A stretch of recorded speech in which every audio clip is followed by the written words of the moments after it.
Okay. Okay. So first of all, thank you for the opportunity to learn with you. Hope it just uh, I thought about sharing something relevant to the parsha this week.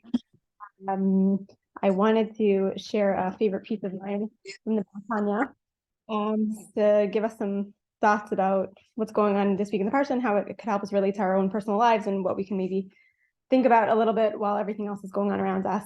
So I'm just going to jump right in. So the Baal Tanya talks about the waters of Noach, and we're going to try to understand a little bit about what these waters are. What do they mean for our lives? So he starts with an idea that he quotes a pasuk from Shir Shirim of Mayim Rabim Lo Yuchlu Lachabot Ta'ava, V'Nahar Lo Yishtafuah, that the great waters can't possibly I don't know what the word is, extinguish the love that we have for Kadosh Baruch Hu. No matter how strong the waters become, we can't possibly, our love won't dwindle no matter what. Okay.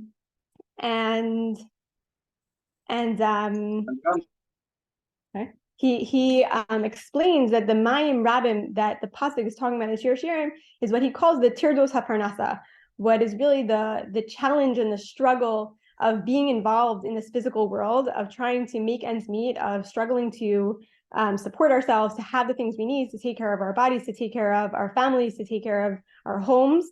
That's the Mayim Rabim that's trying to crash upon us, the flood that's surrounding us, that we almost sometimes feel like we're going to sink under, is this stress of surviving in the physical world. But we should know that deep down, it's not possible that it could possibly overcome us completely, that our spiritual beings are going to be diminished by it, because there's innate love that we have for Kadosh Baruch Hu that has been given to us from the time of creation, that every Jew has built into their teva a love for Hashem.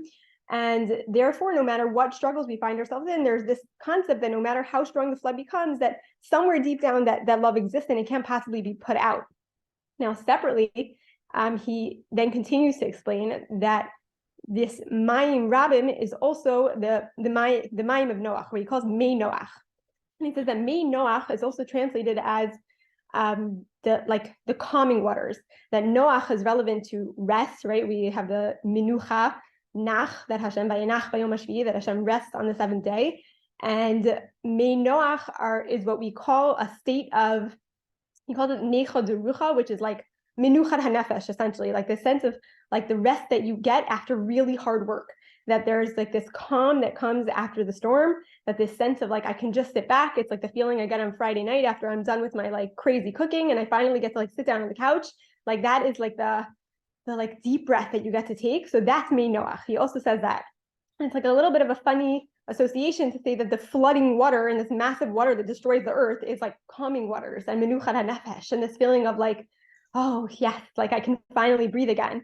So it's a little bit of a strange association. And in order to answer the question, we have to really ask another question, which is, why did Hashem even send a Mabul in the first place? Meaning, if you think about it, when Hashem wants to destroy people, so Hashem could literally snap his fingers and we're done, meaning nothing massive has to happen. It doesn't have to be this big old flood that washes away the earth. If Hashem didn't like his creations and he wants to destroy them, we've seen many other forms of death, unfortunately, in Torah. Go through all of our history. We don't have another Mabul. What is this Mabul all about? So he says, if you think about Mei Noach, water by nature, and especially if I opened up this forum, so you would probably come to the point where water reminds us of mikveh water and tahara. And the Mabul says, the Baal Tanya comes to be metaher the earth. What we see in the psukim is a very specific pasuk of kimal aha aretz chamas. It's not just that the people were doing bad things, but it seeped into the land. It was at the very core of the earth that all these bad deeds were the whole earth was overcome. And in order for the earth to keep going, forget just the people who needed to be recreated. So the earth needed a purifying process. And that was Mei Noach, that brought the earth to a point of Necha Derucha, this point of Menuchat HaNefesh, that we could take that deep breath and start again, and we can move forward. It's what gives you koach to move on.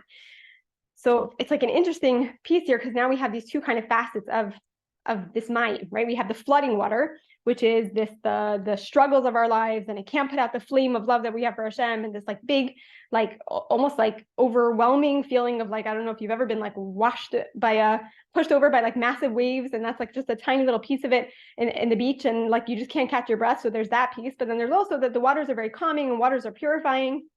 So how do we like put them in the same, like how do we say that these are two sides of the same coin? So I think that his answer is very, very powerful for any of us who are struggling with like our daily lives and the stress of life and our physical lives.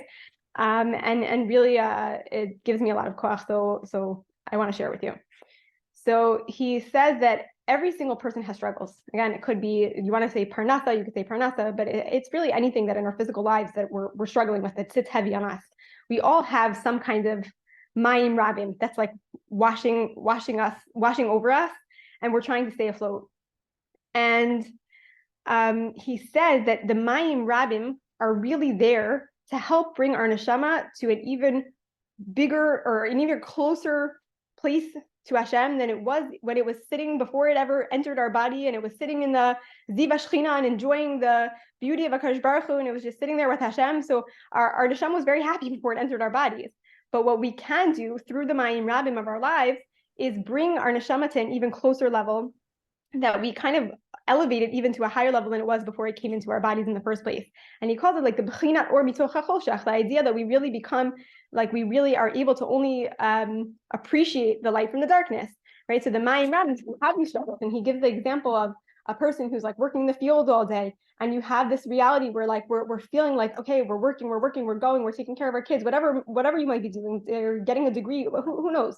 But what's important is that point in time where you stop and you open up your siddur and you start to daven, and you realize that I cannot possibly be completely successful unless I turn to the one who has all the power. And we start to contemplate the power of HaKadosh Baruch Hu and what he does for us, and his omnipotence, and his like his presence everywhere, and his ability to like his abilities are ein sof. There's no end to what HaKadosh Baruch Hu can do. And through that contemplation, our soul starts to like light up, like all those coals of fire and that deep love that he described in the beginning of the mayim rabim lo yuchlu lechabot sa'ava, that it can't put out the fire of love. That fire starts to build in us again. The minute we start to like tune into this fact that like the only way that we can be successful in our physical lives is if we tune into this love that we have for HaKadosh Baruch Hu and what he has to give us. And at that moment when we are like really just feeling so like loving towards the HaKadosh Baruch Hu, we feel this sense of like menuchas hanefesh, that we know that like I've put in all my effort, and then the rest of it comes from HaKadosh Baruch Hu, and that mei noach and that mayim rabim suddenly aligns. Now, the only way to do that really though is with a big if. There's a big if there, and the big if, Noach teaches us the big if, right? The only way to stay afloat in a flood is if you build a teva. Right? So if you get into the teva, and the teva is now floating above the water. So what is a teva? A teva is both an ark, and in the Hebrew language, it is a word.